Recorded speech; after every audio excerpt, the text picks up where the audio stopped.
22nd regular meeting of the Burlington Board of Health to order.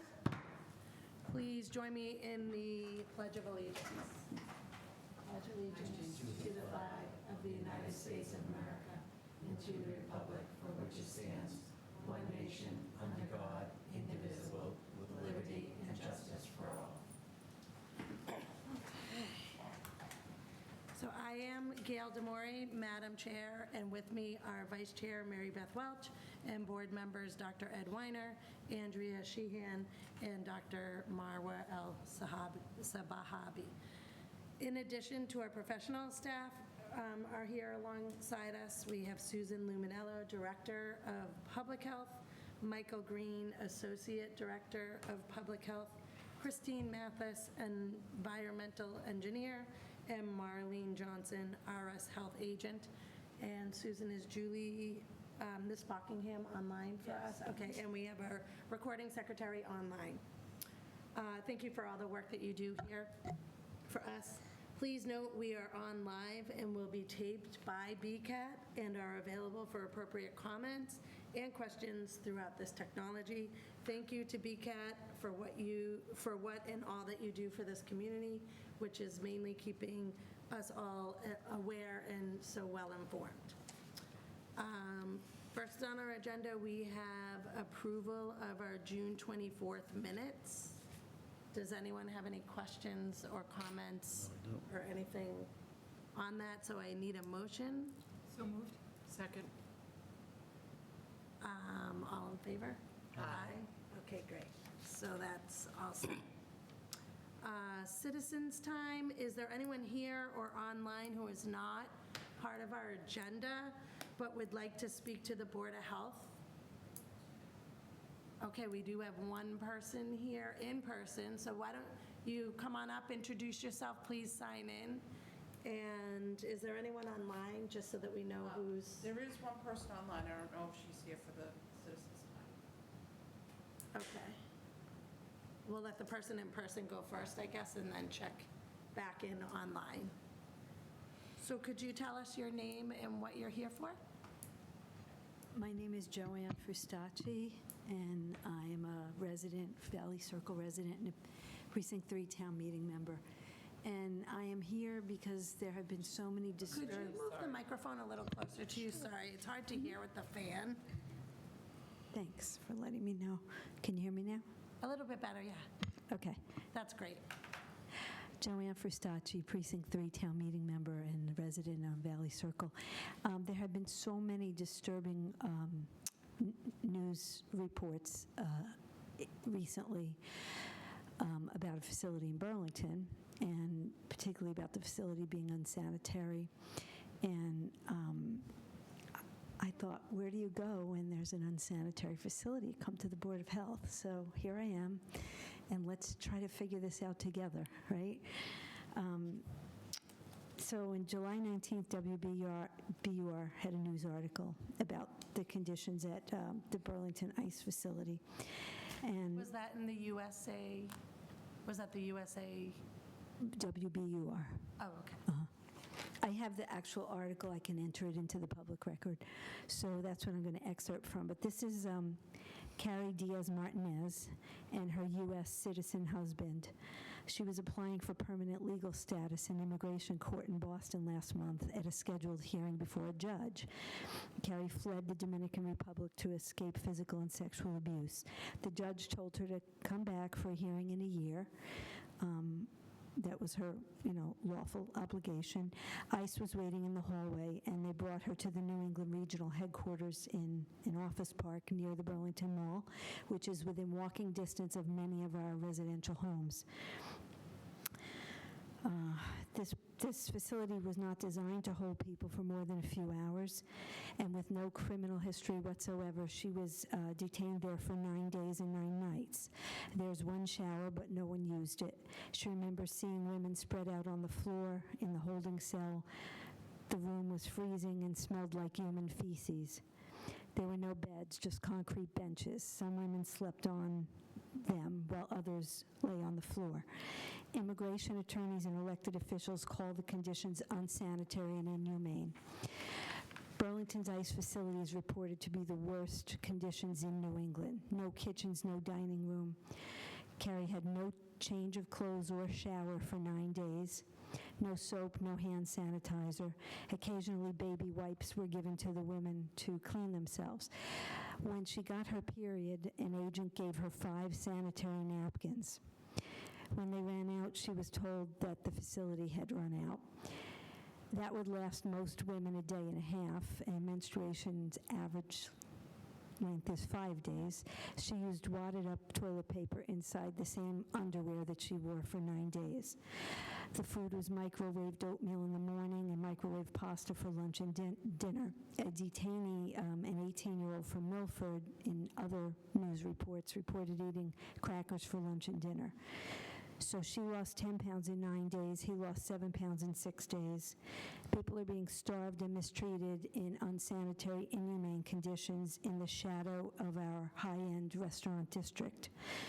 So I think you all may have discussed this at a previous meeting and took some kind of an action to ask for inspection. And I'm just curious about is that true or So no?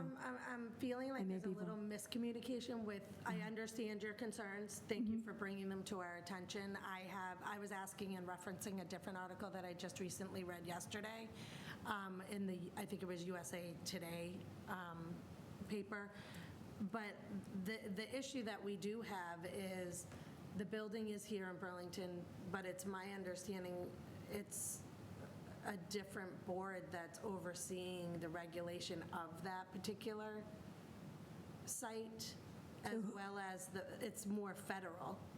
I'm sorry, I misspoke. It's not necessarily a board of a Burlington town thing, because it's a federal thing. And we have certain guidelines that we can follow within our jurisdiction for town things. And although that property happens to be here in town, it's regulated and run by the federal government, not by town government. So that's my first clarification in regards to, yes, Right. it's here in Burlington. I feel horrible about the conditions I'm hearing about, but I do feel a little bit like hands are tied here because it's not within our guidelines of Right. being able to go in and inspect and go in and do all these things that I've seen on Facebook. People are making recommendations and all of that, but government-wise, you have to kind of stay in your lane and do what you can do within your jurisdiction. So that's my first comment.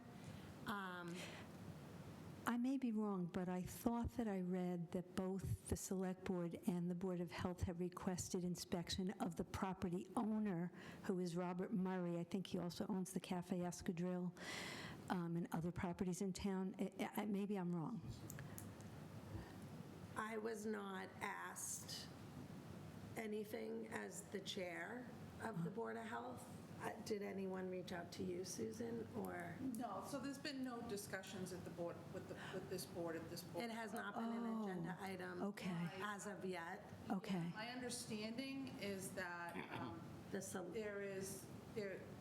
the one area that the town does have authorization over is the use of the property, which is zoning. So zoning is not handled by the Board of Health. That is handled, I think the selectmen are handling that. They released a statement regarding that. That's my understanding. I'm just going by what I saw. And I think that's a good clarification. So if it hasn't been discussed here, and my intention is to discuss it here and everywhere, because I just don't think we should look away. And everybody's upset about it. I recognize every one of you is probably sick over this.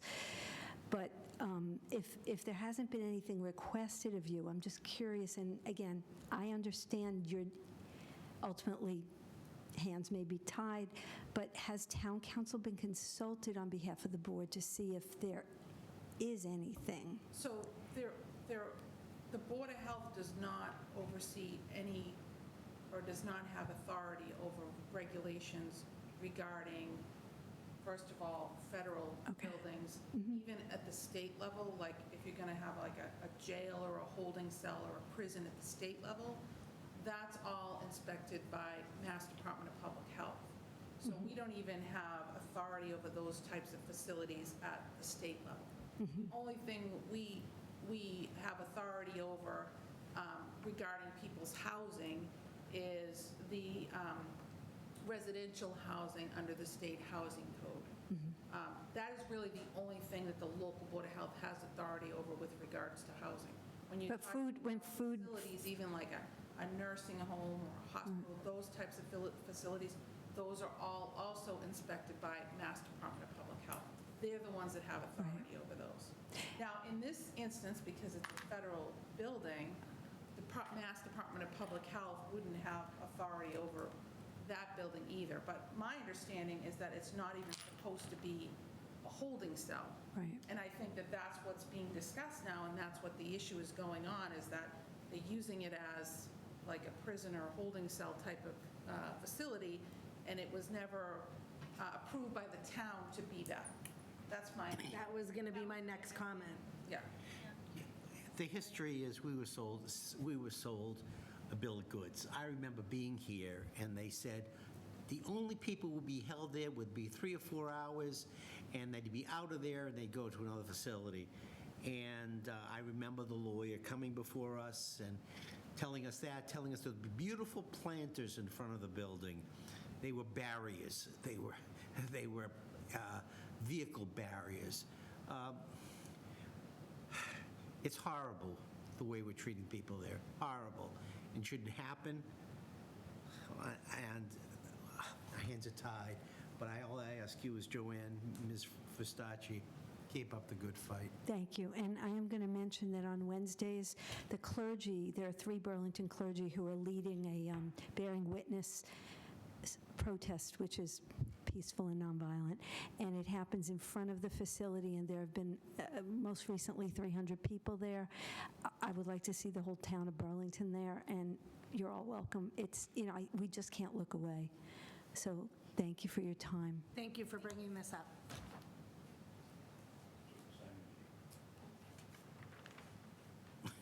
Oh, thank you for leaving that back.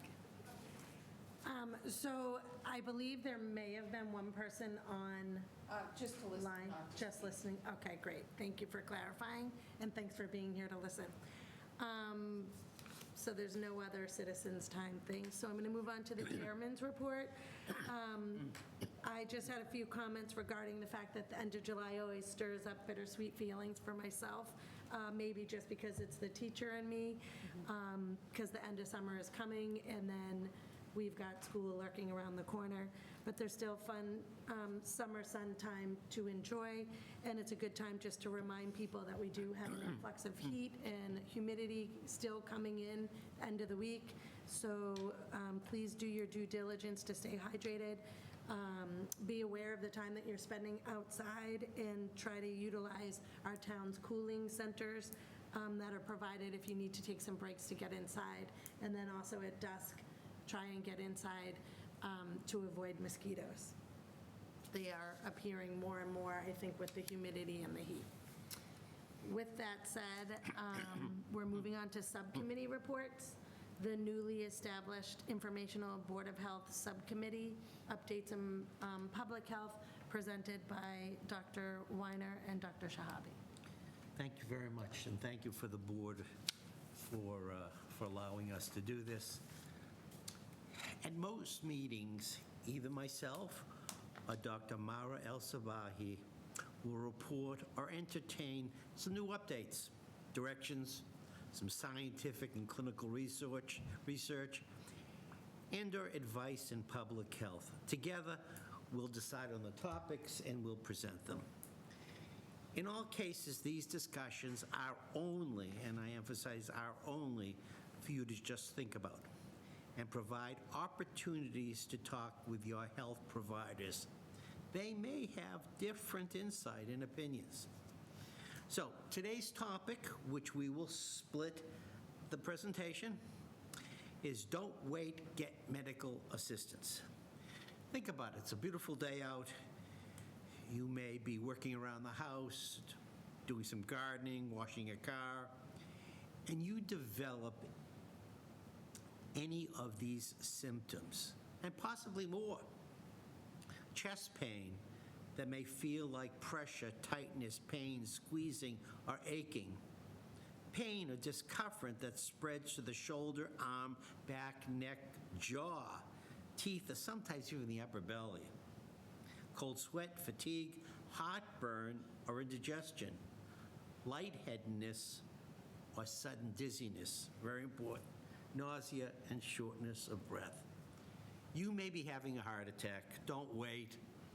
Get to the hospital. Call 911. Dr. Sabahi, Thank you very much, Dr. Weiner. So I'm just going to kind of branch off from that just very quickly and just mention the fact that, women. Hold on close to you. Sorry, if you can hear me.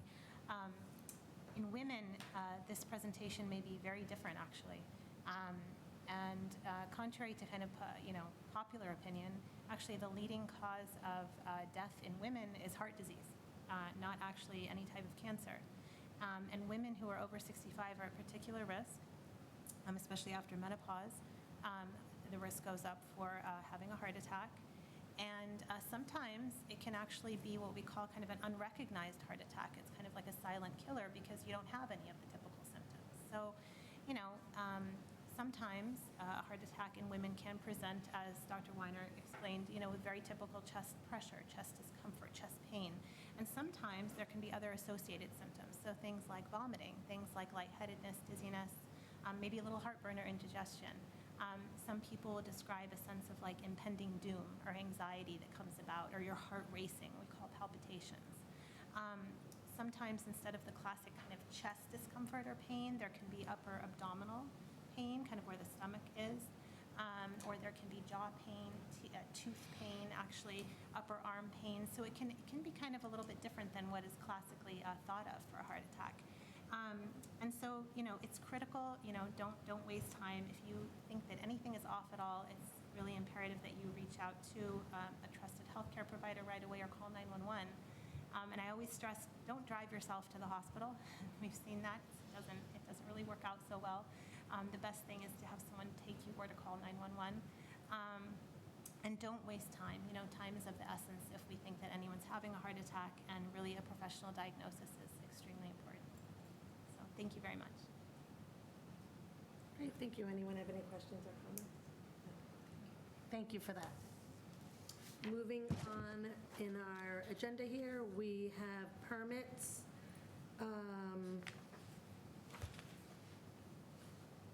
11 Chestnut Ave, keeping of animals and hens, which was continued from our last meeting. We're going to start with the applicant, so could you please come up and sign in?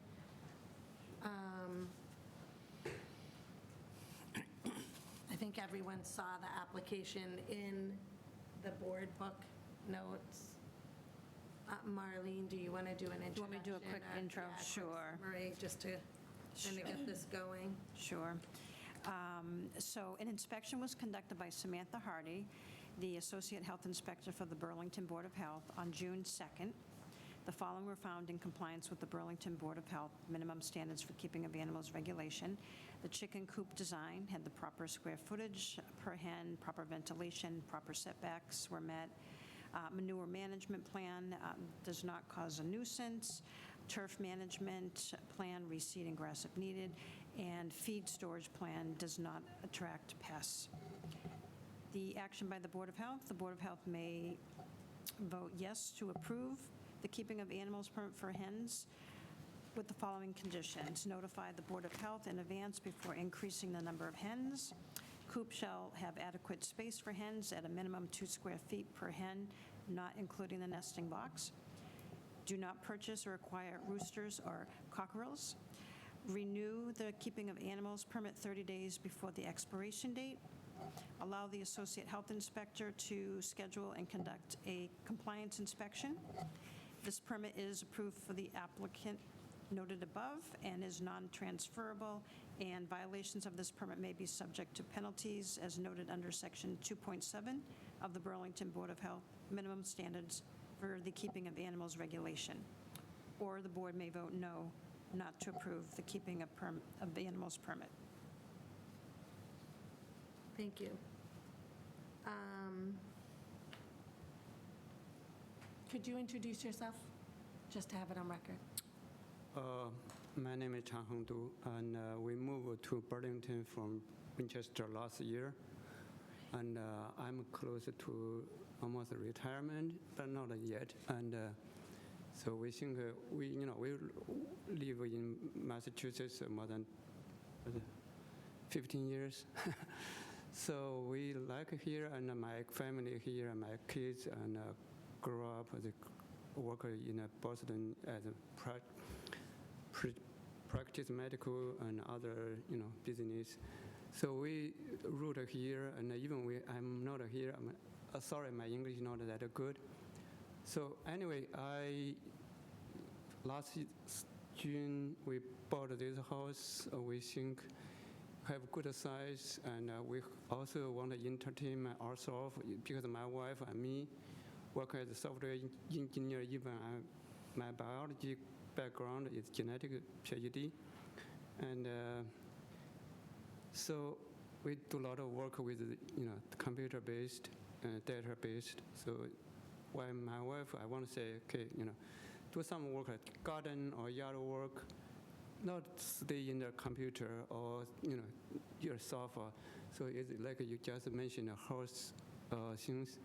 So that's I said, okay, since I was a child, we have a chicken or farm, small farm. I'm from farmland. So I said, okay, maybe we can have some chicken around here. Sure. So I know last month that when I came here, I heard that the neighbors kind of have a concern. I'm sure I'm like always live very peacefully with surroundings, and I never have really have any argument with any other place, not that it's here. So I'm very cautious, and if approved, I definitely will do my best to maintain the clean and not interrupt with other families. So that's my intention. It's really it's a bird. It's just kind of like I just said, make not squeeze at the inside the house and all the time. Right now, if I garden, you guys visit, see I did that one. My wife before very afraid to go outside. She afraid of sunburn. But right now she take care of all those things, make her much more healthy. So that's what I want to, I definitely I want to do the things. I don't want to make a community become a burden. That's never my. I understand that, and thank you for your application. This was a continuance from the last meeting. We did go out and visit the site, and we are here again looking at the actual dimensions and looking at what was approved within our guidelines. I do know that you did mention, and you're aware as well, that there are some abutters here who I think wanted to speak about the permitting before we voted on it. Yeah. that's fine. Who is here in the audience that wants to speak about the chicken situation? Okay, so we have there's two people in person. Is there anyone online in regards to the chicken situation? There is one person online. I would ask them to unmute themselves if they're here to speak on the chickens. No, I don't think so. yeah. Okay. So why don't we have you have a seat, and we'll bring up, Mr. Vaccaro. what? Mr. Vaccaro. Oh, yes, please, Mr. Okay. Everyone wants to keep the clipboard. Everyone wants to get Okay, and then if you don't mind, after you signing in, if you could just introduce yourself. Yeah, hi, I'm Stephen Vaccaro. I live at 1 Dennis Drive. I've resided in the house since 1962. I purchased it from my family, my mother, in 1988, so I've got quite a long standing there. The reason I'm here tonight is I understand all the parameters have been met as far as the setbacks. My problem is that it's only 50 feet from my pool enclosure. And I know it's within the guidelines for the setbacks from the side lot, but this isn't a shed, this isn't a carport or a garage. It's a chicken coop. Once you add chickens, you change the whole dynamics of what this thing is. Now you're introducing words, manure cakes, ammonia, mold, toxins, pests and rodents, potential predators. My grandchildren and their cousins swim and play 50 feet away from this thing. I think that's a little close. Now, I think it would be prudent of the board to add to their regulations a stipulation that anything like this should be centered in the applicant's yard, equal distance from all the abutters, as to not affect one abutter more than the other. Because right now, it's being pushed up against my side and far away from everybody else. And I don't think that's correct, and I don't think it's right. Thank you for your concerns. We understand your concerns. And we can take that into consideration. And then, on the matter of the number, was there ever a number of chickens that was going to be allowed? When a permit is granted, it's up to 6. If it becomes more than 6 chickens, that becomes a different board permitting. All right, so I did a little research on the previous permits issued throughout the town. Now, I took like a dozen, small sample of a dozen, and the numbers seem to be running 3 to 4 with an outlier of 6 and 7. So I don't know how we gets to 6 if the usual amount is 3 or 4. I think that's just what people have been able to manage on their own. I'm not sure. That's just in our guidelines as to up to 6. More than 6 becomes a different permitting, zoning, totally different board. And then one other thing is on the pest control. I don't see in his application guidelines for pest control, where it stipulates a pest management plan which adequately defines the measures that shall be taken by the owner to minimize the presence of rodents, insects, and pests, and to minimize the creation of odors and other nuisances. Now, that sounds to me like he should be on board with a pest control contractor that can come in and take care of this if it arises, and he has situations where it gets out of control. I don't know that Well, there this is is something that an applicant can take care of. There is an understanding when it's inspected and an explanation of the applicant being,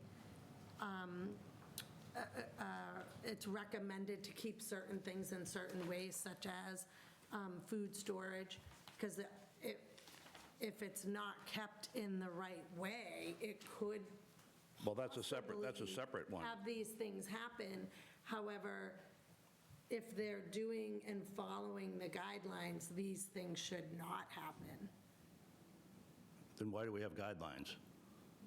Because the guidelines are there for them to follow, the applicant to follow, so that it doesn't create a problem. So it clearly defines 3 separate management plans: manure management, storage of feed, and pest management. And again, I don't see a pest management plan in his application. It jumps from The pest manure management, management to food storage. comes from the storage of the food. Well, that's not the way it's written.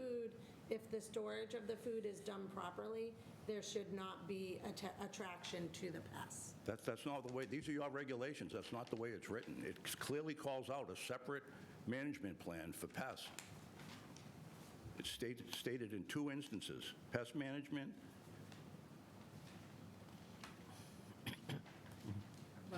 And We got the It's supporting there. documents. He didn't title it pest control. It was It was titled turf feeding management. and turf management, yes. a plan which adequately defines the measures that shall be taken by the owner to minimize the presence of rodents, insects, and pests, and to minimize the creation of odors and other nuisances. I don't see anything in the application that addresses that. It just says he's going to Well, put the under feed. manure management plan number 6, also, we will ensure that no other animals are passed by the fencing the area to avoid them invading, keeping chick food in well storage to avoid pest access, use proper repellents to keep them away. So Oh. they're stating it, and maybe it was misstated in the actual section, but it is addressed. So his application, No. and I understand your concern. I have a pool, I have people at my house all the time. I just don't have a butter with a chicken coop next to me. I have a chicken coop down the street. I feel like the guidelines that are put into place are so that you do not feel the infringement of the things that you're worried about. The thing that I can suggest is, if he is granted a chicken permit, if something bothers you, then you can file a complaint with the Board of Health. Then it's investigated, and then we see why this is happening, what's happening, and what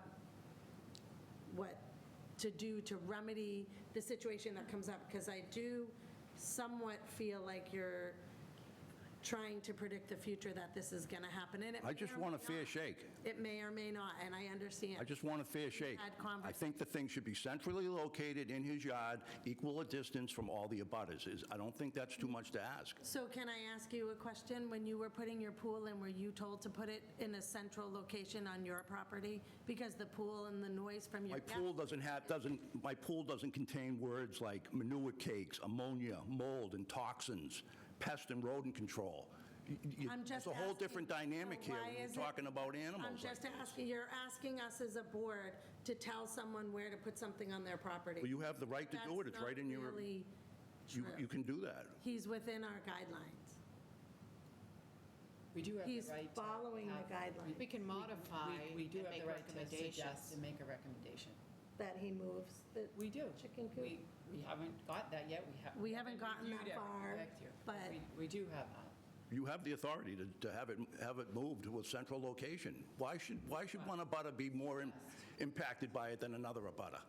That's my only complaint. I just want a fair shake in this. I don't want it pushed up against my property line, which, like I said, it's only 50 feet from where my grandchildren play. I don't see why it can't be centrally located at adjacent a distance from all the abutters. I think that's something we're going to have to discuss. What do you mean, 15 or 50? There are other abutters here, so if I understand your concern, I think everyone on the board understands your concern.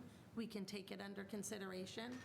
There is another abutter here in person that would like to speak. We need to hear their side as well. Very good. Before we are able to go forward with this. I understand your concern. I understand it. Just looking for a fair shake, that's all. Thank you. We'll take that into consideration.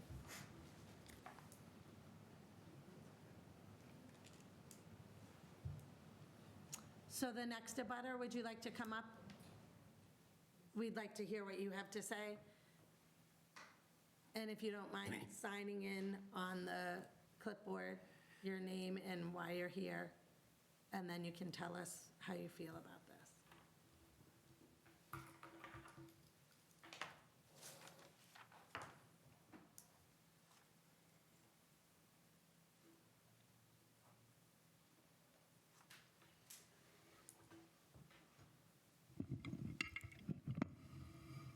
I'm not sure you really would like to hear what I have to say. No, well, first, could you introduce yourself? What is your name? I am Audrey Johnson. I am Stephen's neighbor.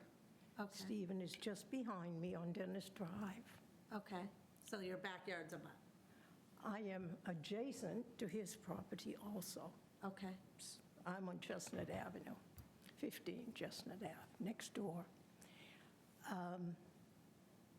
I just want to give you a little history because I believe in love and neighborliness. And I've known Stephen since he was born, and I love him. But I don't feel the same as Stephen feels about the chickens or the hens. I was born in Burlington. So I'm not telling you how many more years than Stephen. And I lived under the property of 128. My family home now is in Lexington because we had to move the house from 128. Next to 128 is the Burlington Mall. The Burlington Mall was owned by my grandparents, the whole mall. That was an asparagus farm. There was a large farmhouse. Adjacent to the farmhouse, just to the rear of it, and perhaps 100 feet away, was a very large chicken coop. And the hens had the whole back area behind the house. It was fenced in. So I grew up with chickens. And I've never caught any diseases or any illnesses. And I'm not telling you how old I am, but I've had chickens in my life. And I love chickens, but I love all animals. And so I have nothing against having chickens next door to me. I would think it would be a hardship and not necessary, but that chicken coop area, house, whatever you want to call it, that the neighbor has built, if it had to be, it could be moved up closer to my property, because I'm at the front, and I don't mind at all. Another thing, my husband and I, when we got married, purchased this property along with Dennis Drive. That was the original property. Behind my house and before Stephen's house, there was a barn. And behind that, along Dennis Drive, which didn't exist, it was an open field, an open area, there were chicken coops. So chickens have lived in the area. Another thing, which I'm sure some of you on the board who were still there 25, 30 years ago, we had a protest and a project here that I came and spoke for, and it was for a neighbor across the street from me who wanted carrier pigeons. And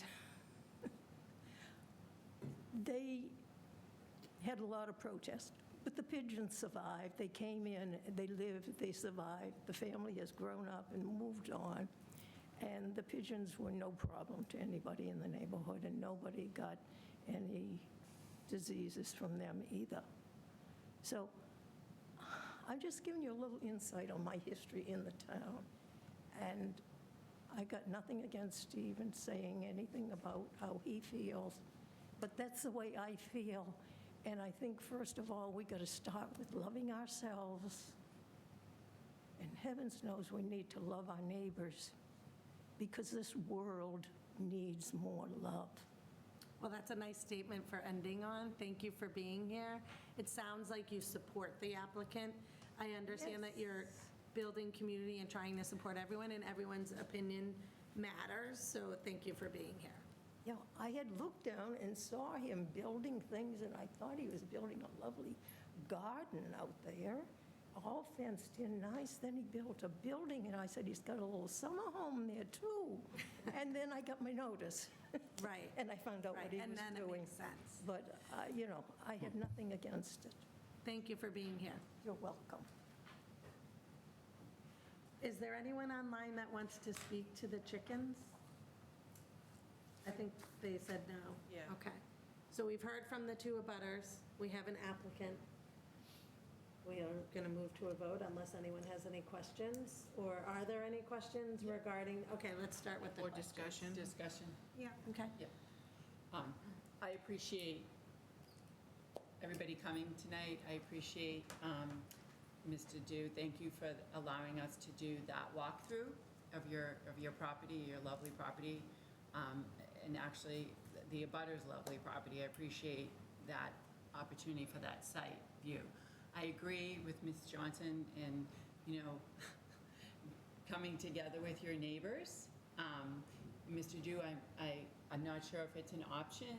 I believe there is a tremendous amount of wooded area behind your home, and you do have a large space. Would you consider relocating the chicken coop, which is out of view? It gives you your view, but it allows your neighbor to have the view that he's had for his property. I don't know if it's an option. It's a considered suggestion. Oh, perfect. Yes, please. And to be honest, I don't know he's my neighbor, but I know the neighbor behind. That's really, even he sit here. To be honest, anyway, one is my nearsighted, second, but anyway, it's good to raise his concern. I always thought, yeah, why not, right? So we have better communication. We know each other's concerns. So one side will take care for other things. I'm not really so stubborn. Yeah, I appreciate you guys, visit and share the information. I want to For now, is basically the current one is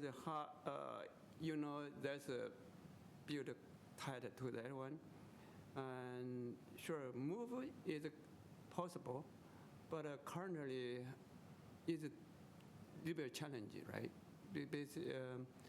Giving me time, yes, we can think about how to do it, but currently I don't have time.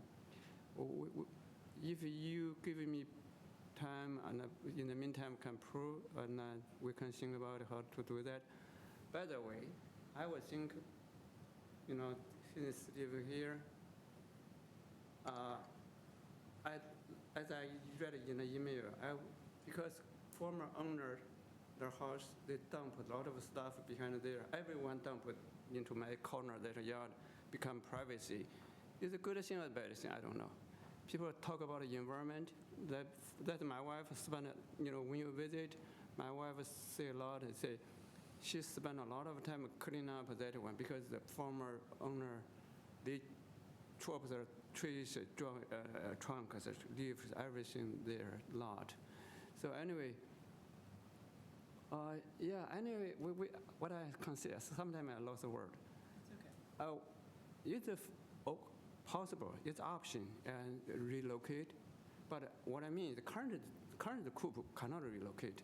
I only can turn that into another part of the shed because it's hard, it's nearly in built.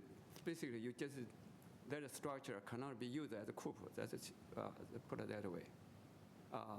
I can create another one, but it will take time. Right now it's July. So I apply in January because I'm too busy. One is cold, one spring and winter. I don't have time. Then, anyway, that's it. Sorry. Are there for any long. other questions? Or? It wasn't really a question. It was Okay. more of a discussion option, but thank you for listening and Yeah. taking into consideration. It's definitely the option. Did the setbacks. So where do we go from I here? just have a question, Marlene. I'm sorry, I don't have the original application. Was there a stated amount of chickens being requested? So anybody who wants more than 6, they have to go through the special permit. So therefore, the ones that are coming before you are always going to have below 6. Right. And so it's based on how large their coop is, because there has to be 2 square feet per hen. And I believe he said he's going to have, how many, 6? How many? Yeah, when I first get information from the first office, they told me no more than 6. I said, sure, definitely. Initially, I don't think. Okay, so he won't have more than 6. More than 6. But you didn't state that you specifically want 6 to start. Or is it fair to assume that you are going to? Maximum is 6. I go to 3 board. So if I have go to another board, even more than 6, that's clear. I think I can read your guideline. You see what I mean? Sorry, I may. No, I don't have the original application on my laptop tonight, and I just wondered if you had said, I would like to have specifically 6 chickens. That's all I was looking for. No, I know the regulation says you can have up to 6, but I wasn't sure if it was stated. It has not been stated. He has enough room in the coop that for 6. It's allowable for 6. Yes, yeah. That's what we. According to the regulations. Just wanted clarification. Do we have an option, and I'm not going to just, the option of restricting to 4 with a 1-year permit and then have them come back 1 year later? We've done that in the past. We too. have done that. We have that in the past. Restricted the number for a 1-year permit, and then he comes back, and if there are no problems, we allow him to get. I think that's a fair recommendation, given there are concerns, and there are people in favor, and I understand the other concerns, but at least gives us a chance to see that there aren't problems, or there are warranted problems, and then we can address them fairly. And I think meeting in the middle helps both parties move forward with their plans. And we've done this, and this is not precedent, because as you remember, you've been on the board for a number of years, we've done that before. Right. So, So I guess my question would be, so if any problems did arise or any concerns came up in the year, then would we be looking at just suspending the permit or potentially moving the location of the chicken coop at that time? I'm just wondering if it's, I think if it becomes problematic and it's a violation of the permit, then the permit's revoked. Well, it would Or no? not, so if there was any, if we got a complaint on any permit, keeping of animal permit application, and thought that revocation needed to be considered, we would bring it before the board, and then the board would decide if they want to revoke the permit indefinitely or take some other action. So you can, in the event that we get a complaint, we can, if you so choose, any complaint can be brought back to the board and discussed, or. I think from what Mara said, though, relocation, I think what Mr. Dew said is he would consider that option. It just, at the timing, it's not in a Something position. he's going to do. Well, he can't at the Right moment. now. He doesn't have to explain why, but. Right. right. But he sounds extremely neighborly, open to considering Right, that. It's just considering not that. he's not in that position at the time. No, I do it, understand. I think I'm just trying to figure out a way to make everyone kind of satisfied with the overall Appreciate it. Right. outcome of this. And, maybe if you were to agree that it could be moved at some point when it is convenient for him, but he would agree to a timeline for that, that may make, I'm just, as a suggestion, make things run a little more smoothly. Thank you, Mara. Yeah, I mean, that would be an agreement here. We really Right. couldn't write that in as a I condition. understand. No. Yeah. Okay.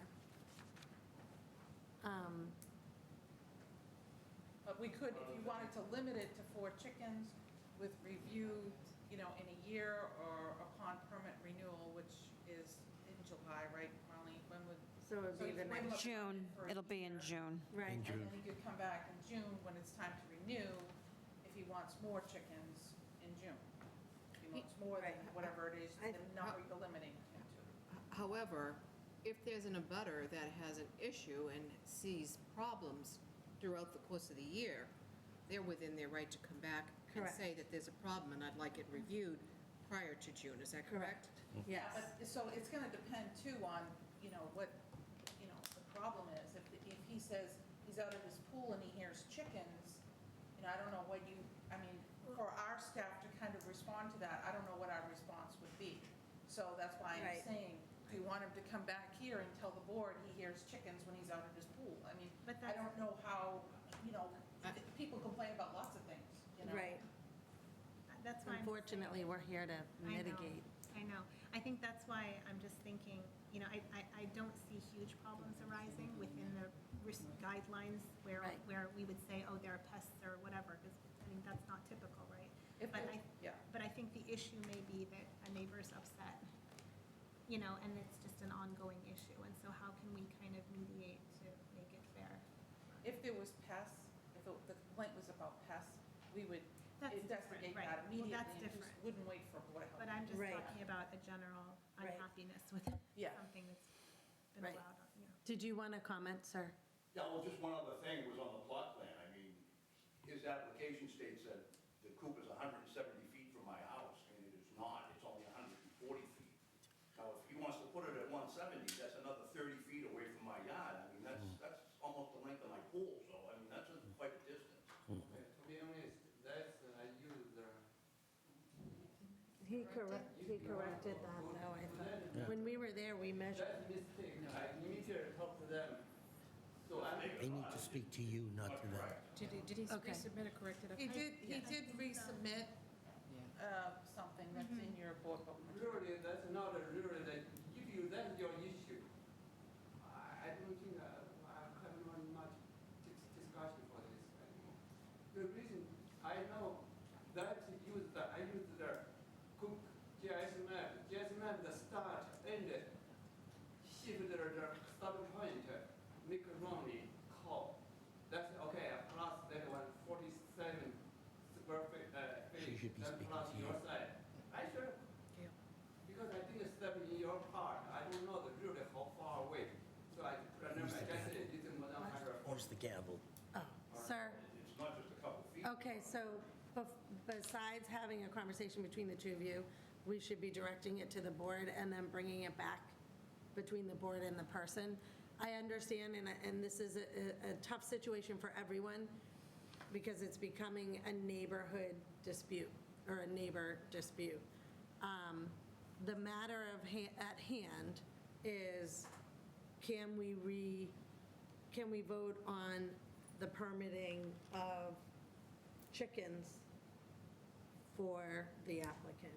And I think we have to stay within the guidelines, which he did do, but do we want to grant the permit with stipulations? Do we want to add the timeline of a movement of the shed at some point? I guess you're looking Like, for are we- a motion. A motion, Someone have a or motion. do we have a motion to incorporate things that would encompass everybody?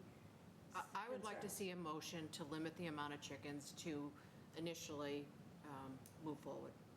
I think, given the concerns, and they are valid concerns, I think that, in fairness to all parties, that we should limit the amount of chickens provided in this For the first first year. pass to see how it goes, and to see if some of the concerns that Mr. Vaccaro has raised are in fact happening.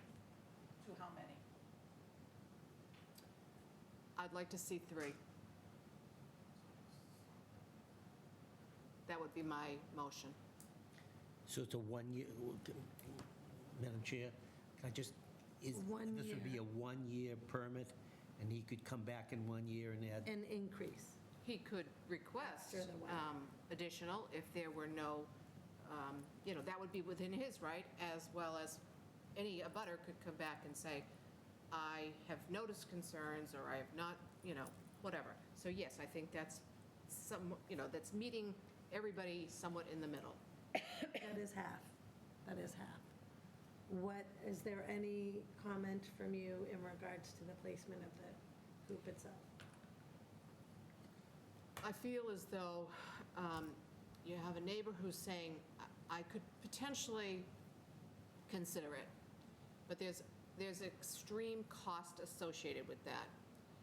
And if some of the concerns could be eliminated through a pest control service, that may be a recommendation that we could do before we got to saying, there's too many complaints, we have to shut this down. So I think we're a little ahead of ourselves, thinking we're going to have this problem, we should move it. I think we should let it ride for now. I think it's great that you're willing to consider that as an option if Mr. Vaccaro and others come forward and say it really is unbearable, and I think that's a discussion for a future meeting. How do you feel, Mary Beth? Or I'm fine No with comment. well, no, I already, you like the, I mean, I think Mr. Dew said he would consider it, so. right? I Okay. mean, I don't think it's an option for him to do it at the same. It could be cost, it could be, he doesn't have to explain what his Okay. reasons So, are. Madam Chair? So we have, yes? So what I could do, after hearing the comments, is, number one, on the conditions, replace that sentence with the following: "The board restricts the number of hens to 3, and an appearance before the Board of Health in May." Let's do May, because June is the last meeting, and they renew, Right. during June. So before the Board of Health in May for the permit renewal. How does that sound? I'll do that, you don't have to. Okay, yep. I'll do that. You now have a So motion. now I need a motion You have a motion. Andrea made a motion, right? with the revised restrictions Of 3 chickens. of 3 chickens and coming back in May for renewal.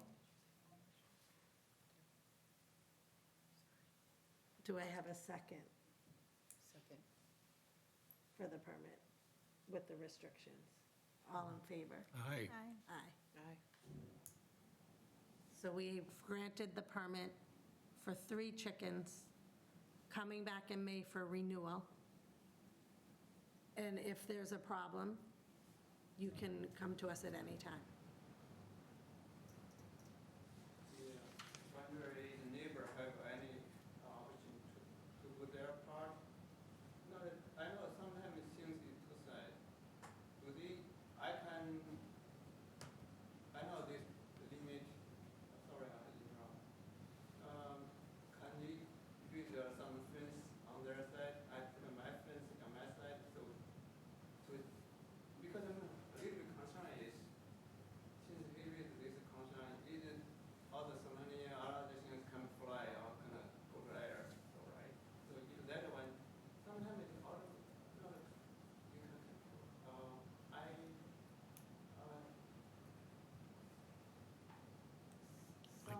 know, like, it's not, I'm happy in the future since I'm not really that worried for my part. I will take care. I think that you would, I think with the restrictions stated and doing your due diligence of keeping up with the things in the keeping of the chickens, there should not be a problem. So I think if that's what we can go with, you've got a permit for 3 chickens, come back in May, and we can possibly increase it. It's kind of like a trial so that you can try it, he can become comfortable with it and see what's happening, or complain and file a complaint because something's bothering him, and we'll go from there. It's too hard to predict the future. You can't predict the future. So there are guidelines in place to prevent some of the things that you have concerns about, but I understand your concerns. So as long as the guidelines are being followed, there shouldn't be a problem with what we've just discussed. And trying. We're trying from both sides here. Okay. Put it there, encourage the neighbor to do some of his options. I do my part. Can we do something like prevent this thing? He already do some research. For example, he can. What are you asking him to do? I don't know if that's within our purview. A fence or something like that on his border. I put some kind of landscaping stuff, so make sure that, better protect them, their family. So, That would be up to him and his property. You want me to put a fence up? No. I don't think that's happening. If this fence has to go in, the other one should put the fence in. Well, there is a fence there. no, that's not a real fence. I think that we're here to stick with the chicken permitting. We've agreed on the chicken permit. Anything further, you can do to your property and he can do to his property. And that would be a neighborly discussion going forward. I don't think that's within our So I think that's it. We voted. So we voted and we've moved on. Thank you. Okay, good. Thank you for being here. Thank you. Thank you. It's the first time I attend American, even I'm American citizen. I enjoy this event. Thank you. Thank you. Good night.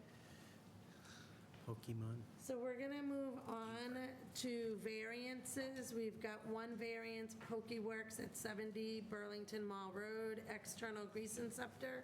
Please come up, sign in, and introduce yourself. And I think it's Marlene who's going to give the background on this. Thank you. Yes. Whew. Hi, everyone. My name is Ron Kong. I'm with Pokeworks. We are the master franchisee for the Boston territory. Pokeworks is a national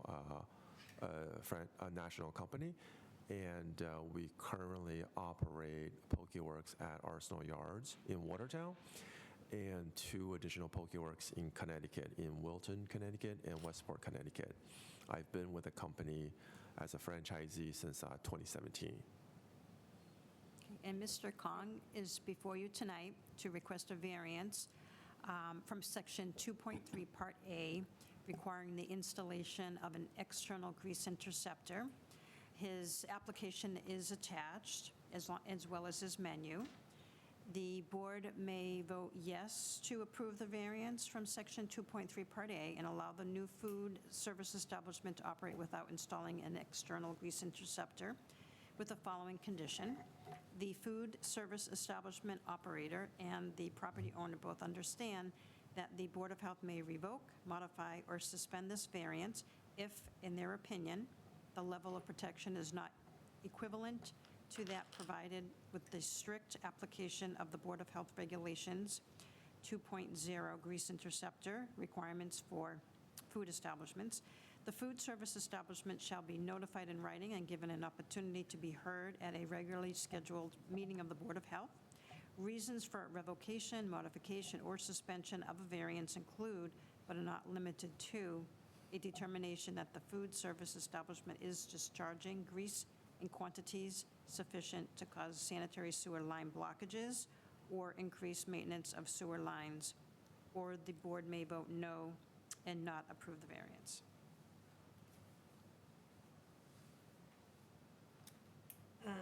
Are there any questions or? Yeah, I have a couple. Okay. First to Marlene. You saw the menu. Do you think it's going to be any problem? I Okay. don't. Second, do you understand you need to keep grease logs? Yes, of course. You know, you don't want to have an inspection and have our professional staff come in there and the grease logs are not filled out. No, absolutely not. We currently keep grease logs at all of our locations. Okay, thank you. Any other questions?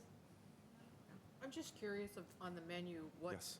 food would actually be cooked with a grease or? We don't do any cooking with grease at all. I actually did a little digging into our inventory for the month of June in our Watertown location. We are projecting similar sales volumes, so the amount of food that comes in will be about the same. For the month of June, we used 1 35-pound salad oil, 12 liters of olive oil, and 4 liters of sesame oil. And all of these items are, none of these oils are byproducts. They're all part of the ingredients. So as far as cooking goes, we only have blanching of kale and some noodles, and then we're washing, of course, and that's it. That's the extent of our. We do have just to make a clarification, we do have a bubble tea on our menu, and there are no dairy fats because we use fat-free milk and fat-free condensed milk as part of our ingredients. All right, so we need a motion. I move that we approve the variance for external grease interceptor for Pokeworks 70 Burlington Mall Road. I second it. All in favor? Aye. Aye. That's it? Welcome. Thanks so much. Thank you, Marlene. Thank you, everyone. And how many chickens are you going to have? Oh, no.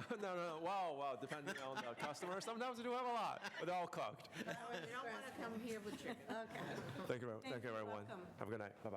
very good. All right, we're moving on to discussions. We have two tonight. One is a kennel license at 8 Laurie Lane, and Marlene is going. Susan will do this one. Oh, Susan will do this one, okay, Yeah, sorry. So you can. Why don't you two come on up and sign in, please? Introduce yourselves and tell us a little bit about what's happening here. Yeah, so Samantha Ellsworth conducted the inspection here at 9 Laurie Lane. They're going to be applying to the town clerk's license, town clerk's office for a kennel license. I believe, well, there's 4 dogs that reside in the home. Well, actually, 5 dogs, is that correct? 5 dogs. Yeah, 5 Yeah, dollars. 2 and 3. And Samantha Ellsworth conducted the inspections, had no concerns. An inspection was also conducted by the animal control officer, and the report is available for your review as well. Great. Are there any questions? No, I have none. I didn't have any questions either. What type dogs are they? Huh? What type dogs are they? German Shepherd, Australian Shepherd, what's Skiba? Bichon Maltese mix, and then German Shepherd / Australian Shepherd mixes. So a couple of big ones, a couple of little ones. Yeah. And then those three of them are me and hers, and we actually plan on moving in the next year or so. So it's not like that's her forever home, it's her parents' home, so, Oh, okay. So you, temporary, okay. yeah. But regardless, it's a permit's needed, so. Yeah. Thank you for doing the right thing. I need a motion. So moved. Great. All in favor? Aye. Aye. You're all set? No, all right, thank you. You're welcome. I just want to clarify, the address is 9 Laurie Lane, right? Yes, that's Did what I it says mistype the right wrong? here. Oh, you're right, It yes. says 9 Laurie. Thank you. I was like, I mistyped because I do my own thing, but it says it right here in the agenda. Thank you. for Have a good one. bringing that Me up. too, thank you. Whew. Okay, so we have one more discussion overview of local and state mandated Board of Health regulations. Yes. Our staff, Marlene Johnson and Christine Mathis, are going to be doing a quick overview of the things that the board or the Public Health Department does. I felt the layout was very well done, so thank you for the work on that. Will you be putting that up as a? Yes, There's a lot. Yep, I'm putting it up. You are, great. I think this will help clarify any confusion. I think so. All right, so I'll start, and then when we get to Christine's section, she'll jump in. So we're going to review what is regulated and inspected by agents of the Board of Health, what is not regulated, and what is inspected by the Commonwealth of Massachusetts. So we have the state regulations. You always know it's a state regulation when you see CMR. So CMR stands for Code of Massachusetts Regulations. State regulations are mandated by the state. Local boards of health, the jurisdiction of the local board of health is noted under the regulatory authority in the state regulations. This mandates enforcement by the local board of health. So all CMRs are going to have the regulatory authority dictate whether or not it's the local board of health or it's the Commonwealth of Massachusetts. The state can change state regulations. Local boards of health cannot make changes to state regulations. We have local Board of Health regulations. So local regulations are passed by the Board of Health. Local regulations can be changed by the Board of Health. Programs permitted or licensed and inspected by the Board of Health. So we have food establishments, and that falls under 105 CMR 590, which is the Massachusetts Merged Food Code. These are the minimum sanitation standards for food establishments. And I'm not going to go through all of these. You had the opportunity. Could we, if you have a question, do you want us to stop you or wait to the end? It's up to you. If the state has a regulation, can we go above and beyond the state You regulation? can. Okay, thank you. You would We still make can your do own that. local regulation. So, Okay. yes. So you actually did that with the certified food protection manager. So the regulations, the state regulations say you just need one per establishment, but your local regulations require there to be a certified food protection manager on from open to close. So good example there. So I have the type and number of food establishments as of June of this year. These are inspected once, twice, or 3 times annually, depending on the risk category that they fall into and inspection history. And the risk category is that the kind of food prep that they do. We have some folks that cook and serve. We have some folks that don't do any cooking. Those are considered low risk. And then we have those who do cooking, cooling, reheating, and so they go through multiple steps. And so those have a little bit more risk to them. So that's where the risk numbers come in. Food establishments, regulations governing food establishments. This is what I just mentioned, the Certified Food Protection Manager, as well as other local regulation is the grease interceptor requirements for food establishments. So these are local regulations, and they fall under Article 4, under food protection. They're sections 1 and 2.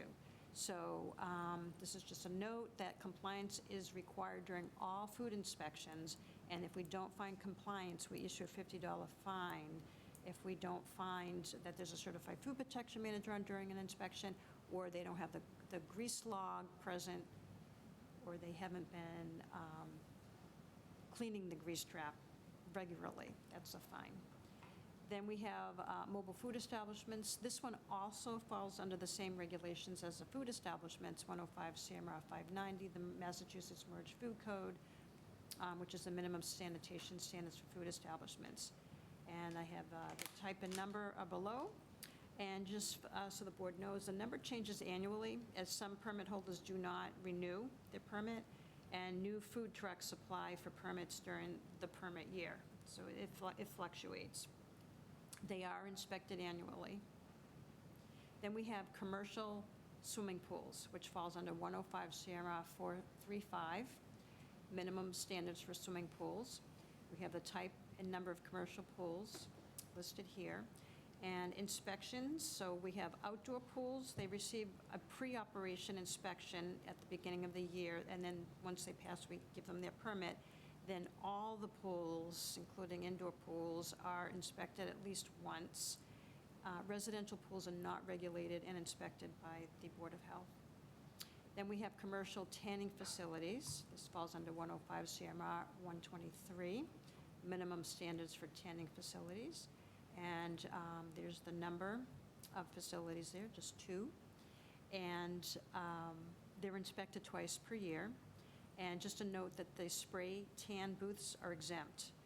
The regulations are only for those who have ultraviolet radiation involved. That's the risk with those.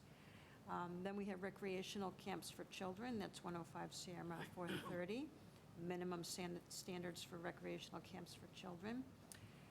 Type and number of recreational camps that we've had for this season. And as far as inspections, we do one meeting 30 days before there's the on-site inspection. And the on-site inspection is conducted on the first day of camp. And we have housing. That falls under 105 CMR 410, minimum standards of fitness for human habitation. And this is complaint-driven. So, for example, a landlord failed to respond to the tenant's complaint to make repairs. So the tenant calls and logs a complaint with us. We come out and do an investigation. Another complaint might be the landlord failed to respond to the tenant's complaint about pests. Again, we take the complaint in, we go out, we do an investigation. Complaints are investigated, 105 CMR 410 applied. Property owner is cited in order to correct violations within a specific time period. Then we have tobacco. So there are 2 regulations here. So we have prohibiting smoking in the workplace and public places, and we have restricting the sale of tobacco and vape products. These fall under the local regulations, Article 5, under Community Health, Sections 3 and 4. So we have the type and number of tobacco permits listed, and retail tobacco inspections are conducted annually. Compliance checks are conducted by the Shared Services Tobacco Control Inspector. Youth buyers, usually between the ages of 16 and 20 years of age, attempt to purchase a tobacco or vape product, then report back to the inspector, who is waiting nearby in their vehicle. Sale of tobacco or vape products to anyone under 21 years of age is a violation, which results in fines and suspension of the permit. Compliance checks are conducted twice per year. Additional compliance checks occur if there was a violation. So if there was a sale, there's additional checks. Smoking in the workplace and public space is complaint-driven and investigated if we get any complaints regarding that. Next, we have body art, rules and regulations for body art establishments and practitioners. These are local regulations under Article 5, Community Health, Section 1.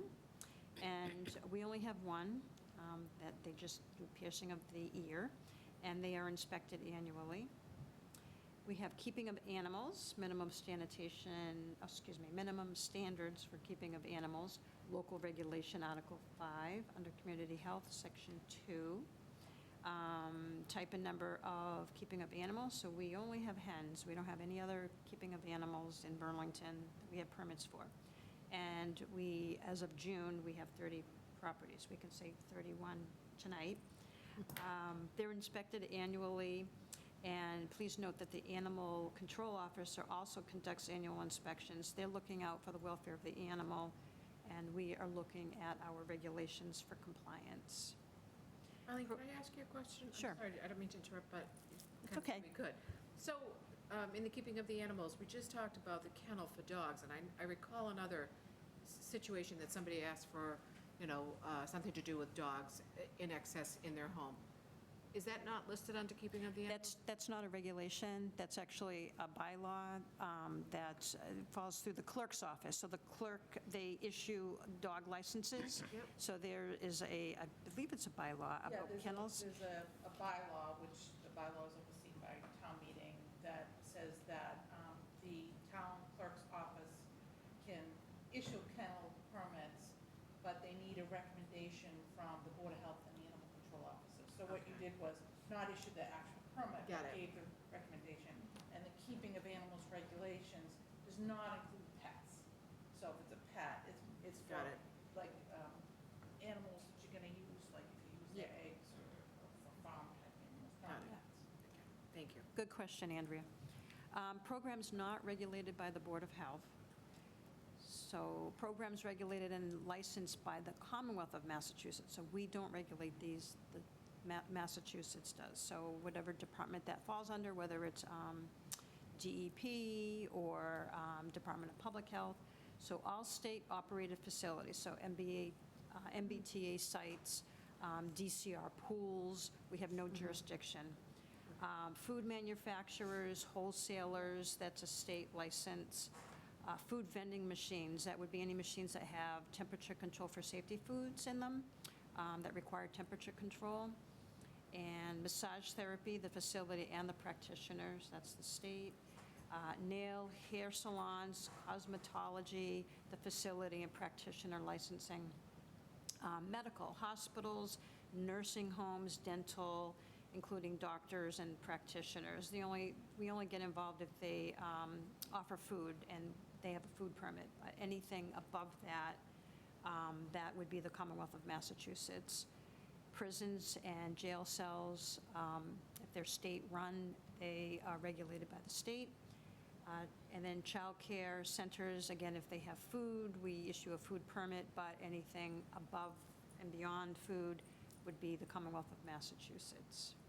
So I just have a quick question, sorry, thinking of nail salons, like if there was a complaint that someone's wasn't, I don't know, sharing nail files or something, is that our jurisdiction? No, and if Not we, even, okay. no, if we get a call, we actually refer them to To the state. and we Okay. have the. Just curious. Yeah, no, that's fine. We usually give them the phone number so that they can Okay. report it. Thank Can I you. ask a Did you have a question? So you had mentioned you only get involved in medical or childcare if there's food involved. What about the jails? Like, I was just thinking of So if the jail is in the jurisdiction of the state, then it's the state. The state handles the food, everything. It's, we have no jurisdiction for that. And if it's governed by the federal government, then again, we don't have jurisdiction. And even the state Right. doesn't have I jurisdiction. know. So, That's the trickiest part. yeah. And I'll turn it over to Christine. Great, thank you. So I'll start with our biological safety regulations. These are local regulations under Article 3 in the Environmental Health Section 1. The regulation incorporates, by reference, the National Institutes of Health guidance for research involving recombinant DNA work, and it also incorporates what's called the BMBL, or Biosafety and Microbiology and Biomedical Laboratories.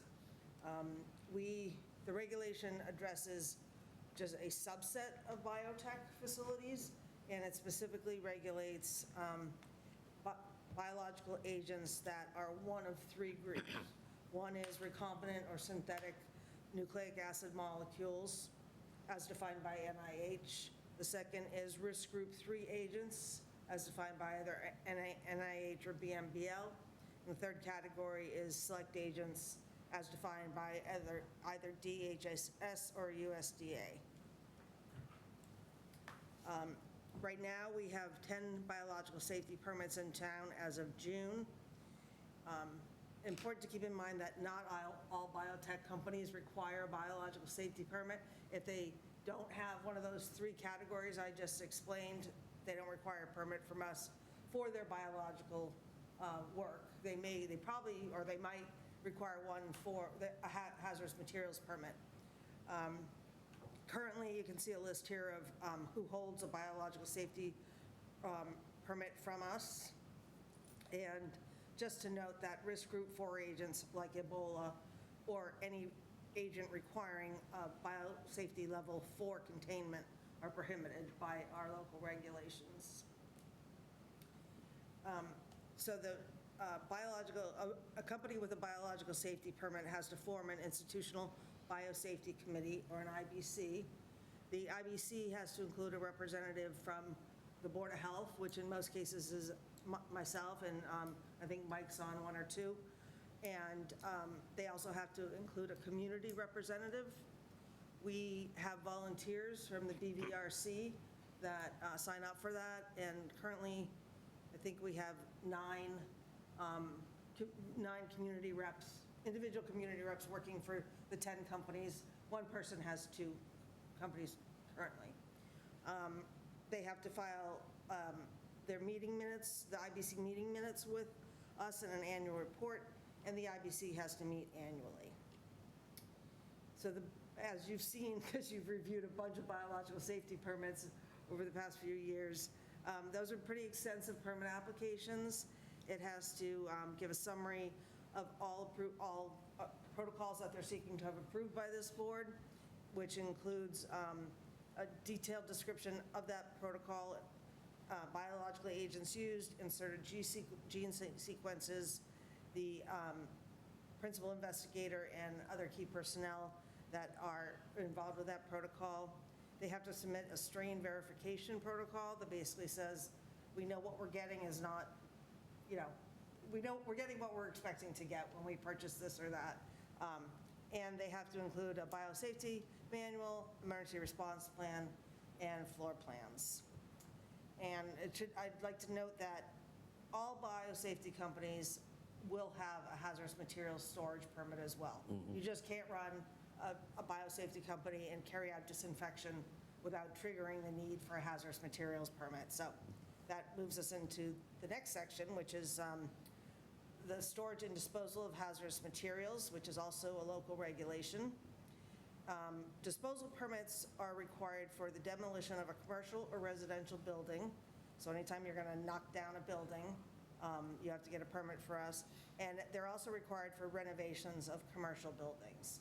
And we look at paperwork that says, these are the hazards that are associated with what we're doing to for renovation or demolition work.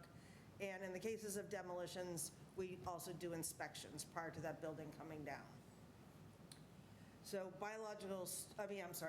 hazardous materials storage permits are triggered when there's a company that's storing more than 100 kilograms of hazardous materials, approximately 200, or exactly 220 pounds. And that does incorporate some federal and state regulations. It incorporates the state, portions of the state hazardous waste regulation, which is 310 CMR 30, portions of the underground storage tank regulations, which is 310 CMR 80, and portions of the federal hazardous communications standard, or HAZCOM. It's an OSHA Christine? standard. Yep.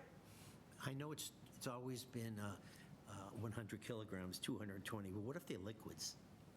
Do they give it Yeah, away? we make them do the conversion. They make them do the based- conversion. Based on the individual densities of the chemicals involved. Okay. So the hazardous materials covered by this are basically any substance that, due to its quantity, concentration, chemical, corrosive, reactive, toxic, or infectious, radioactive nature, poses a threat to human health, safety, or the environment. So it's almost anything. And it'll include substances that are covered, like I said, under the OSHA HAZCOM standard, hazardous waste as defined by the Massachusetts state regulations, and extremely hazardous substances covered by EPA regulation. The number of hazardous materials storage permits we have right now, there's 87 companies, and it's everything from automotive service to R&D labs, biotech, manufacturing, and professional services like landscapers. Permit applications are not as extensive as a biological safety permit application, but they do cover quite a few things. They have to supply us with a spill control plan, hazardous communications, outline their hazardous communications to employees, an inventory of their chemicals, and floor plans. And their operations need to cover or prevent the contamination of air, groundwater, surface water, in that they have to provide secondary containment for liquids, ensure proper labeling with cautionary information, and adequate records. So all the companies that have a hazardous materials storage permit are inspected yearly. So by default, all biological safety permit holders are also inspected yearly. Property owners are also required to notify us of new tenants that would fall under either of these two regulations. And anything that would be a release that's reportable under the Massachusetts contingency plan also has to be reported to the Board of Health under those regulations. There are a few exceptions. Those include hazardous materials that are in retail, so restaurants, stores, pharmacies, that type of thing. Storage of fuel oil or batteries, healthcare centers and clinical laboratories, and swimming pools that are otherwise regulated, as Marlene already went through. So the next section we have under the environmental health section is stormwater and runoff management. And those are local regulations as well. They're designed to protect from pollutants, flooding, icing, siltation, and drainage problems. I won't go through all these definitions because I've already given you guys a full rundown on those requirements not that long ago. The stormwater runoff management regs apply to new developments and redevelopment projects that create land disturbances. Also are required for anything requiring planning department review and stormwater management or drainage mitigation under Concom. That regulation covers discharges from sump pumps and has some restrictions on how that water can be managed. And the emphasis of those regulations is just to mitigate stormwater runoff to streets and adjacent properties. It's really to, provide a sort of catch-all when the Concom regulations don't cover it because it's too small of a project, or, just general nuisance type things. Also under environmental health is another local regulation, and that's the private well regulation. These are to ensure that private wells are sited, constructed, tested and operated in an environmentally sound manner. Obviously, it's to protect Burlington's groundwater and the underlying aquifer. And there's several different types of wells that are covered by those regulations. You have drinking water, irrigation, commercial, monitoring, and ground source heat pump wells. All wells require a construction permit and operation permit from the Board of Health. The application has to give owner and driller information, site plan and site information, and notice to abutters. They have to provide a well completion report to the Board of Health. And if it's a drinking water well, there's some additional requirements, including pump tests that demonstrate the yield of the well and a water quality report. The vast majority of the wells that we do are groundwater monitoring wells. You can see here in the next slide that the well regs cover design, pump equipment, decommissioning, and they also incorporate the Massachusetts guidelines for wells. As I stated, most of the wells permits we issue are for monitoring wells. We have issued approximately 50 irrigation well permits. There are 2 process wells that are used for backup to town water supply for cooling towers. And we've issued 4 ground source heat pump well permits. Just a note that the new Fox Hill School will be applying for approximately 80 ground source heat pumps to heat and cool that school. And there are 17 private drinking water wells in town, all of which are legacy wells that were here well before, well, no pun intended, well before I was. Last section is on-site sewage treatment and disposal systems. So, Christine, Yep. during last week, we had a edict from the Massachusetts Department of Environmental Protection about watering. Does that include well watering? Yes. So if you have a private well, you cannot water your... If the DPW or the select board issues, enforces a watering restriction that applies to private irrigation wells. Okay, I'm bringing that up because interesting. there may be people watching. Yep. No, Thank you. it's written out in our regulations. Okay. Onto the on-site sewage treatment and disposal systems, or commonly referred to as a septic system. That is covered by a state regulation, which is called Title V, and it's 310 CMR 15.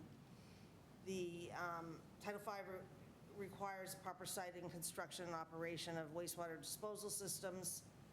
And as you can imagine, an improperly operated or located septic system can contaminate groundwater and surface water. The local Board of Health are the primary regulatory authority for Title V, including installation, maintenance, and abandonment of septic systems. The local boards of health approve septic designs for new construction or replacement of failing systems. On-site wastewater disposal systems treat sewage at the point of generation, in other words, at your property, instead of feeding into a sewer network that ultimately would go to a wastewater treatment plant. As I mentioned, a conventional septic system includes a septic tank and a leach field. In Burlington, however, sewer is available to the vast majority of households and commercial establishments.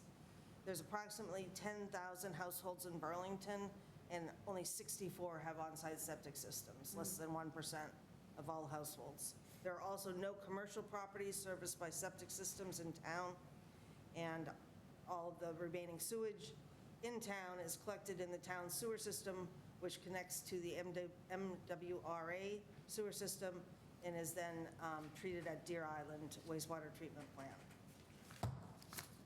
The Mass DEP does have some function in Title V. They provide oversight, training, and technical support to local boards of health. They do approval of innovative and alternative systems, approval of large and shared septic systems, And they also do certification of soil evaluators and system inspectors. Title V regulates where septic systems can be located in terms of setbacks, the permeability and other characteristics of site soils, depth to groundwater, and that type of thing. The Title V does prohibit, with very few exceptions, installing a new or upgraded system when sewer is feasible to connect to, which is why we see very few septic system applications, because sewer, as I mentioned, is generally available almost everywhere in town. When we do receive an application for a new system or a replacement, we have to issue the permit for the septic system installer. We oversee the soil evaluation or the test pits and the permeability testing. We issue the construction permit, oversee system installation, and at the end of that, we issue a certificate of compliance to operate the septic system. Under Title V, local boards of health have the same enforcement authority as they do for a local regulation. And lastly, on Title V, local boards of health can issue local upgrade approvals and variances. An upgrade approval is for a failed or non-conforming system, and it does aim for maximum feasible compliance with Title V.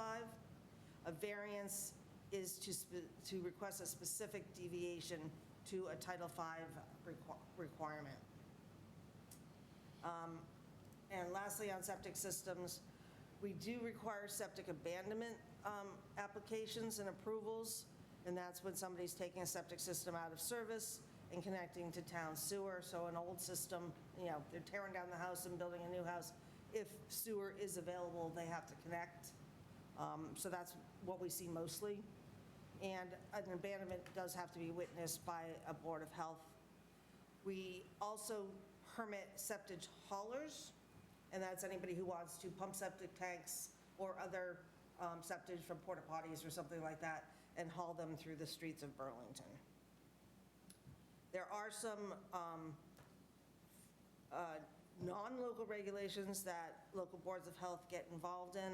There's some overlap with, and those are listed on the last slide. That would be like the Massachusetts Contingency Plan, which covers contaminated sites, Pesticide Control Act, which we mostly get involved in with regards to mosquito control, the Air Pollution Control Act, that's where the state asbestos regulations are, and where the requirements for mercury collection and mercury item collection and recycling is.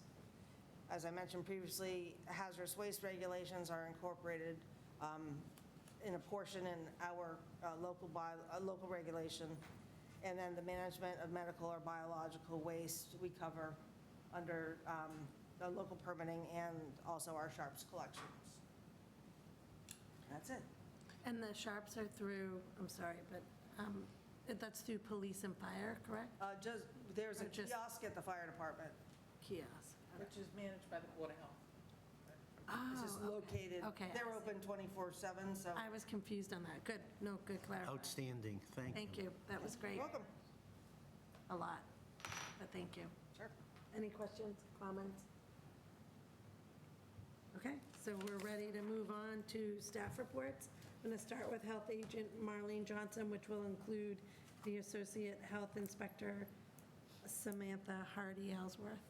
Like, I don't know which name to use. It keeps changing.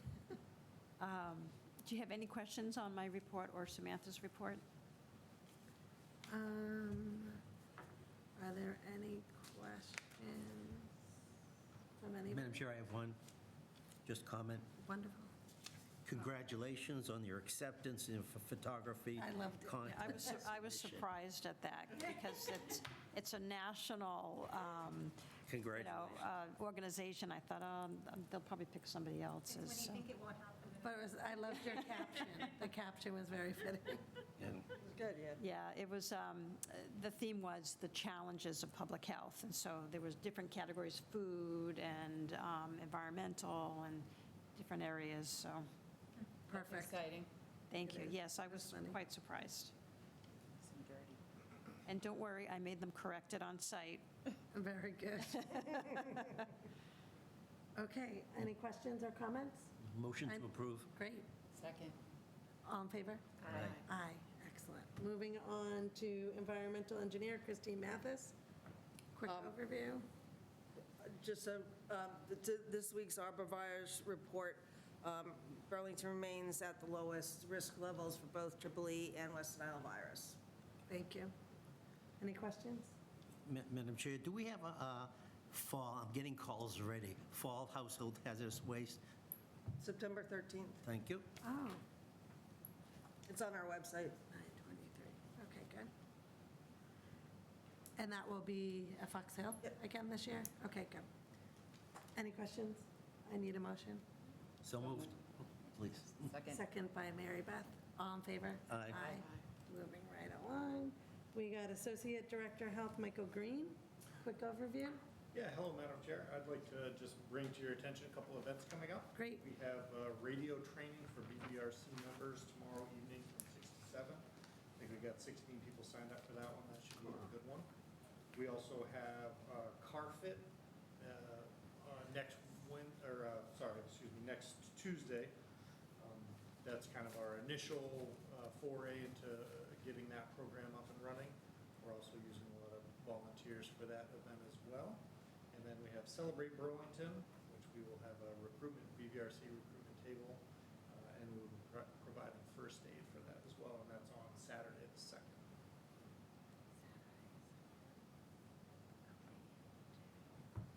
Okay, great. Any questions? Need a motion? Second. All in favor? Aye. And that brings us to Director of Public Health, Susan Luminello, to include Supervisory Nurse Sandra Troiani's report as well. Yes, and also in these, in the back of my report are the reports from the shared services staff, so there's a report. Oh, okay, I was confused by that. They're going to be doing them once per month. Great. And so you'll see them once a month. So these reports that are included here are for the month of June. The next one you'll see for the month of July.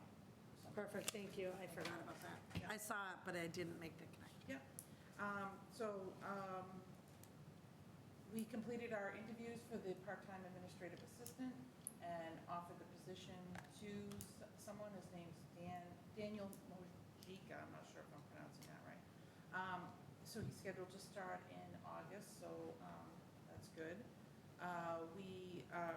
The supervisory nurse, in collaboration with the shared services nurse, is going to be doing CPR AED training for town employees.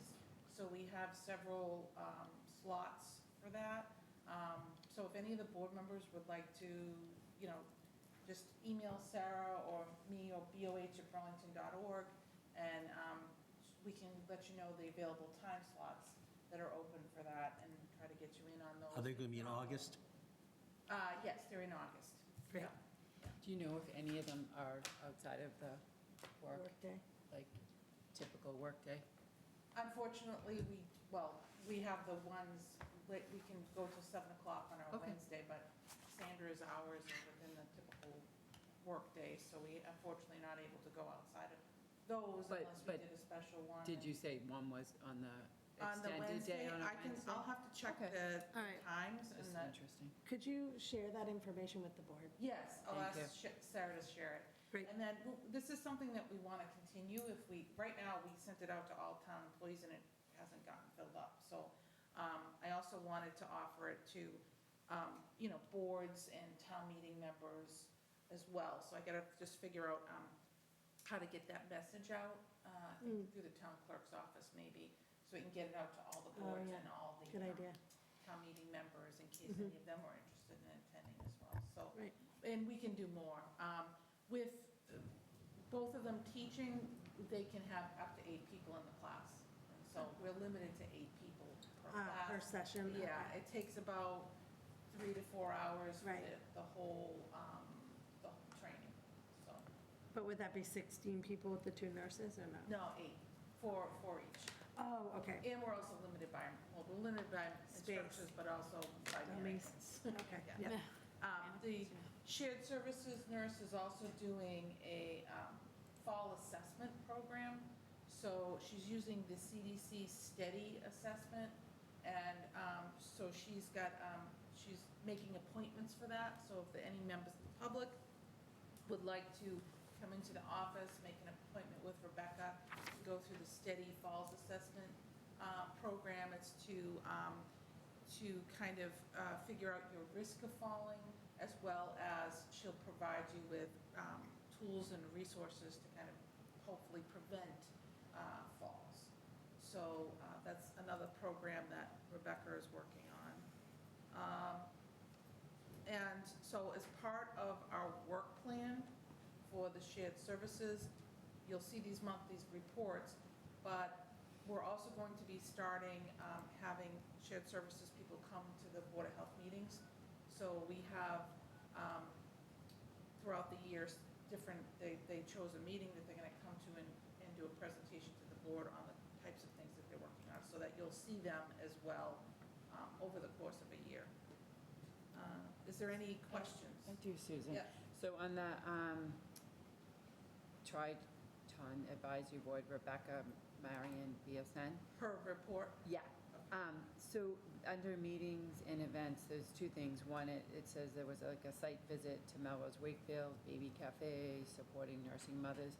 What is So- coming out of that event? Like what options, program? The reason why she went to that is because as part of the requirements of the grant, the three communities had to undergo what's called a Foundation of Public Health Services review. And it was a pretty extensive questionnaire about everything that we do. And it was compared to the public health services, the foundational public health services. So part of that analysis that we just received at the beginning of this year, and I'm going to be putting something together over the whole thing, but part of that analysis was that the region, meaning the Tri-Town region, was lacking in providing maternal and child health services.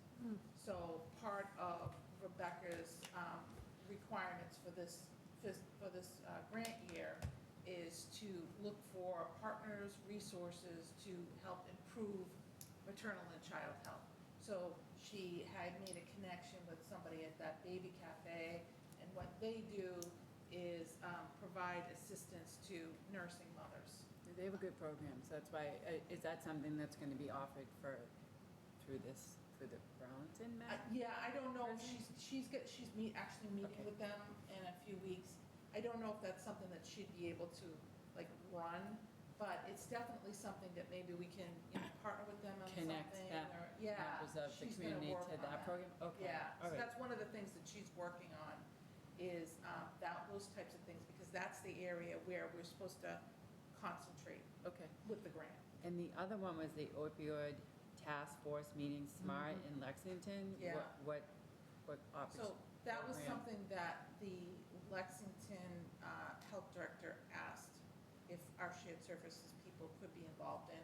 So they have money from the opioid settlement, which all cities and towns do, but in Lexington, that money is, the health director oversees the use of that money and what they're going to do with it, that type of thing. In Burlington, that's the town administrator is overseeing that.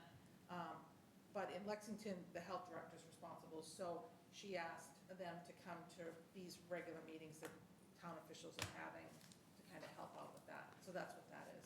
Now, these reports are also going to go to Lexington and Wilmington directors, and they can decide if they want to distribute to them, their board, or whatever they want to do with them. But that's why you'll see Lexington and Wilmington activities in here as well, because they're doing one report for all three boards. Right, okay. Thank you. Any questions, comments? Motion Need a to approve the Director of Public Health's report. Second. All in favor? Aye. And I need a motion to end the meeting. So moved. Good night. Thank you. Thank you. Love